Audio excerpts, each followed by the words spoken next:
LeBron and AD, the partnership obviously it drives so much of what you guys do work habits wise. What have you seen just manifest in practices or maybe even in the preseason games? How that partnership has evolved now that they've won a championship together? It's I would say it's more of the same where we were at last year. They had a great partnership last year on and off the court. There's a great vibe between the two of them that carries over to the rest of the group. And even though obviously we won a championship together, so that always strengthens a bond like that. But it's very similar to where it was last year. Yeah. Um, who was everybody available today? Who was in? Was out? Practice wise. Yes, everybody was full participants. Have you made any decisions about starting lineup set at this point? Yeah, we're going to hold the starting lineup and reveal it on Tuesday night before the game. Yes. Frank, LeBron said on a recent podcast appearance that when he was watching that Clippers-Denver series unfold, like he couldn't believe it. He thought the Clippers had it in the bag. I'm curious if you guys have the Clippers coming up on opening night. What was your view being down there in the bubble and seeing that series as you prepared for either team that you played in the Western Conference Finals? Well, I felt all along it was two elite teams playing against each other. So even though Denver got down 3-1, I didn't feel like they were out of it.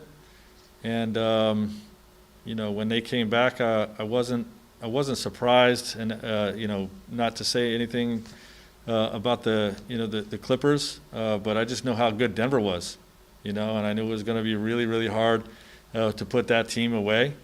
And I would not have been surprised if the Clippers did, because they were every bit as good. But it's just two great teams slugging it out. Jordan Richard. Hey, Frank. Jordan, how you doing? Sorry, I cut you off, Jordan. You can go ahead and unmute yourself.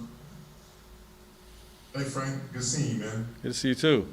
Can you talk about Marc Gasol's passing ability and just how it helps this offense? There's a lot of times I've watched in the film session just, Marc will catch it at the top of the three-point circle or as a trail big, and you'll run like a down screen for AD, or they'll have like a backdoor cut from Dennis Schroeder.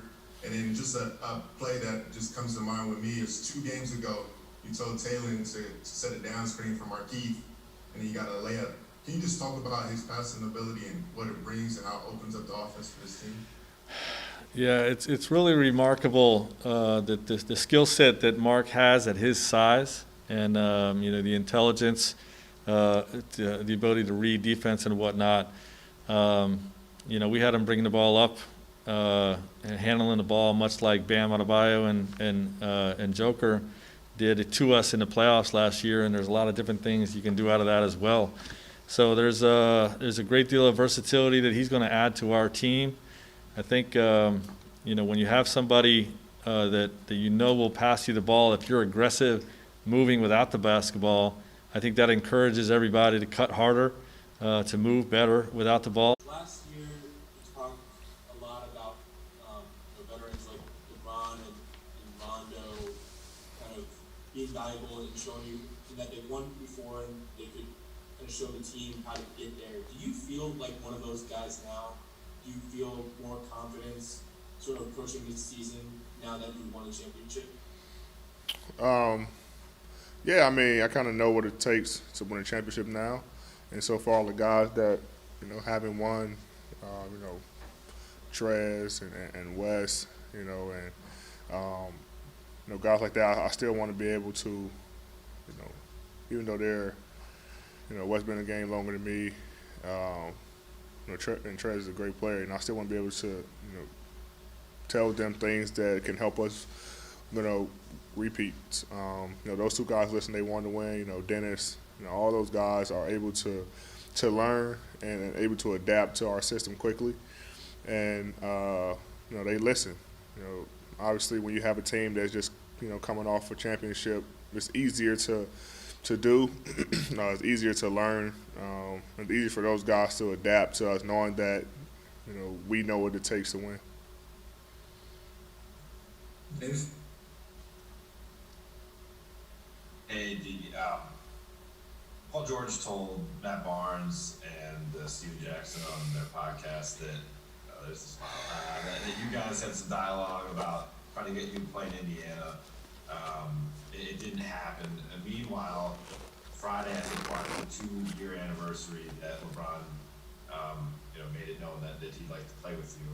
Have you thought about how those things have played out? And obviously, in the context, you're going to be facing Paul George at opening night. No, I mean, the Paul thing in Indiana, it was a conversation for sure. Kind of just faded away. I'm not sure what happened on their end. He said that management didn't want to do it, whatever. But it was a conversation. And then, LeBron saying what he's saying, obviously want to, team up and then, the year that we do, we win a championship. So I think Ron kind of spoke it into existence, and it happened, and I'm glad it happened. For me, selfish reasons. I want to be a champion and able to do that my first year teaming up with him. But I mean, who would have known? Who knows what would have happened with Paul in Indiana? He's another great player. Especially when he was in Indiana, he was definitely tough to guard. He's still tough to guard today. But I think that was so long ago that we played each other many times. Since then. But you always think about like what could have happened. Will my career be a lot different than it is now? Yeah. Anthony, I'm curious, how much have you thought about kind of plan for rest and stuff this season? Kind of like whether it's back-to-backs and stuff like that, obviously with the off-season being as short as it was and season being compressed. How much have you thought about that, and what do you think kind of the plan is for you? I think you just take it a game at a time, just kind of see what your body tells you. I thought I was going to be, winded in my first game back against Phoenix. And obviously I'm not, in mid-season shape. I don't think anyone is, but I felt way better than I thought. I didn't expect to play the entire first, and I could have in the first game back. And so I feel confident in playing, but it's different when you're constantly playing every night or back-to-backs and things like that. So you just figure out game by game, listen to your body, and coach understands. He does a great job of managing us, make sure that we get our proper rest, knowing that we had a shortened off season, and I can always go and talk to him, and when my body is telling me something. AD, we're all in great shape on our end.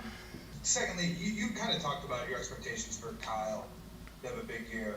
We just got word that time extension. What can that do for a player? Just kind of the comfort in that, and knowing and not having that kind of that year hanging over someone's head. Yeah, I mean it's good for him. You don't have that contract anxiety for the whole year. Now that it's out the way, he can go out there and play, and which he was doing anyway. He was having a great preseason, and he even played great for us in a bubble and all last year. So, he's locked in. He made a great jump. On both ends of the floor. He wants to take those matchups.